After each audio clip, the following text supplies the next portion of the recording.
For ACUSports.com, I'm Grant Boone with head men's basketball coach Joe Golding as the Wildcats get ready to head to Lubbock for a game against the number 11 ranked Texas Tech Red Raiders and our old friend Chris Beard, the head coach up there at Texas Tech. Coach, this is not just any game, is it? It's a throwback game, both teams wearing throwback uniforms. You're playing at Municipal Coliseum where the Red Raiders played for so long. Why is this game different?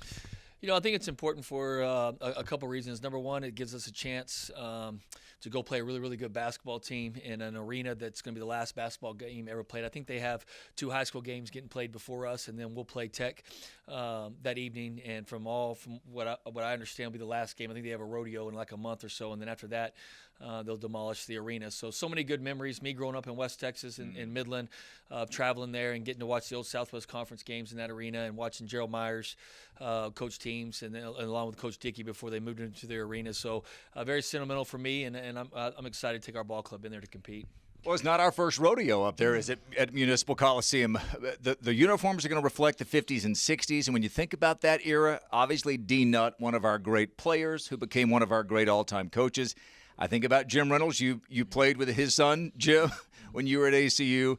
David Ray, John Ray Godfrey. When you think about the history, this is a chance for you and your current team to connect with that bunch, isn't it? Yeah, it's been neat for us over this week to really talk to our team about the history of our program and what it means to wear these uniforms and what a great era that was for Abilene Christian's men's basketball program in the 50s and 60s. And so it's neat to obviously to hear the stories of Coach Nutt and everything that he did here for the program, and then to see Coach Hatch. Our guys know Coach Hatch. He comes by practice. My relationship with Coach Hatch over the last 2 years has really grown.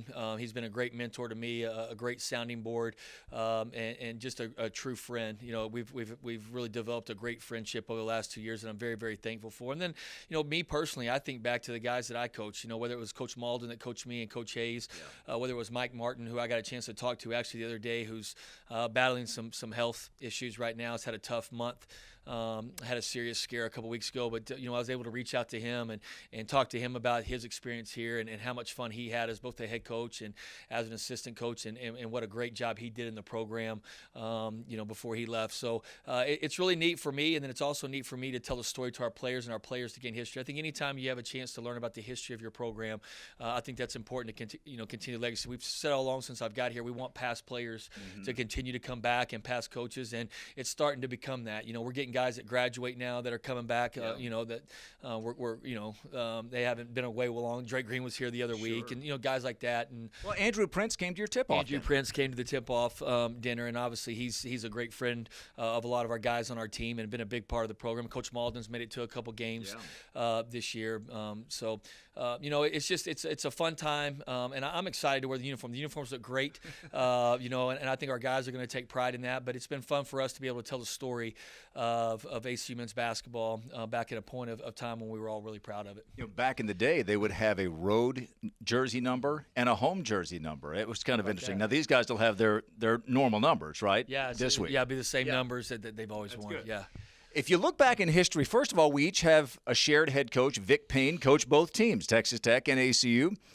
And if you go back to the nearly 100 years we've been playing there were years we played them 3 or 4 times a year. I'm pretty sure we don't want that this year, right? I mean, this is I know they're 11th, but I'm not sure there are many teams, are there, in the nation playing better than Texas Tech right now? Yeah, they're really, really good. I mean, it starts with their coaching staff. Obviously, they do a tremendous job of getting their players prepared to play and coming up with a game plan and prepare for each opponent. You can tell on the scout and each tape that they take things away. They're so good defensively. I think that's the first thing that just pops up at you. And what a great job they've done this year. They basically lost 4 starters. They bring back Culver.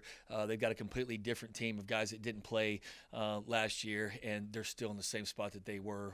There's no drop-off. And even better defensively, actually. Yeah, you look at the numbers. I mean, I think they're giving up 31% from the floor. I think that only one opponent has shot above 40%. I think that was USC. So it's just extremely difficult to score against them. And so, we don't see this on an everyday basis. The length and the size, they switch a ton. They take you out of your actions of what you want to do, and they almost make it impossible to score at the rim. And they force you to take a lot of perimeter shots. So it'll be interesting to see if we can come up with a game plan plan to where we can get some baskets. That's where they run away from people. Is just so hard to score against them. So we obviously have tremendous respect for what they do on both ends of the floor. Their program. I know this. We're going to go down there and compete. We're going to go down there. I know our guys will be excited to play. We're going to go out there and play hard and hopefully give our guys the best chance to stay in the game and see how long we can make it a game. And if we can stay in there long enough to where the last 4-8 minutes, maybe we have a chance in it. But regardless of the outcome, I know this because of how good they are and how well prepared. We'll be a better basketball team when we get on the bus and head back here to Abilene. So we're excited about the opportunity to go compete and look forward to it. When you think about the connections, Chris Beard, the head coach, was an assistant coach here when you were playing back in the late 90s. Mark Adams, you've known him forever, and he's one of their secret weapons in terms of their defensive game plan. As we wrap things up in this conversation, how would you say your team is different from the one that went there last year and played at Texas Tech? I think we're a lot older. We're more mature. We've been through the battles. I think you look at our stats this year. We're doing a much better job of taking care of the basketball. We're doing a better job of rebounding. One thing we haven't done a great job is getting to the free throw line. We still need to do a better job in our two game of finding some opportunities to drive the basketball and pick up some fouls on the drive. It's becoming really, really hard to guard in college basketball right now. To guard the ball. So we got to find a way to get to the free throw line. And then I think on the defensive end, we're turning people over. We've forced turnovers. We've been able to get out and get on some numbered breaks where we've had the advantage, and we've been able to take the opportunity to score in those situations, which we didn't get a lot last year. So I think it's a different team. We're obviously playing different.